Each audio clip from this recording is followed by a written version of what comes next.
Hello everyone. Now I am going to tell you about QPSK, the last experiment of ADC lab using MATLAB Simulink. To get a clear idea about how the output has been seen and how the output can be verified, we need to study the theory of QPSK. For now, as to get the output in ADC lab, now I am going to show you how we can get the output. So normally we have to prepare the blocks as shown in the screen as per we have prepared for previous experiments. So some changes need to be done here after placing the blocks. The main thing is to change the setting of random, to change the parameters of the random integer generator, where we need to select UINT8. Then we have to click OK. Then next is we have to get the output, we need to check, after placing the blocks, changing the random integer generator, we have to run the program. So here some output is present which we can't see because this red arrow mark is red cross is present here.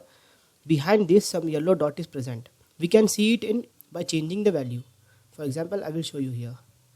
If QPSK module, after clicking to the parameter of QPSK modulator, we can get wave constellation of this pi by 4 radian. So wave constellation, this shows here.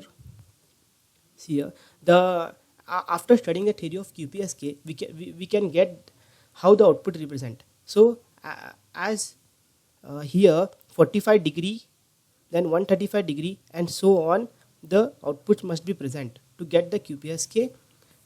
If we study the theory, we can get it. Now I am just telling you how to get the output in lab. So moving forward, if we change here the value, if we do it pi by 2, then we will get a 90 degree angle. We can check it here, wave constellation. So the output must be present on these lines, So now we have to check the output. So after running, see here 90 degree, we can get some dots here. So this is the output how we get in QPSK. To know how the QPSK work, we should study the theory of that. Thank you.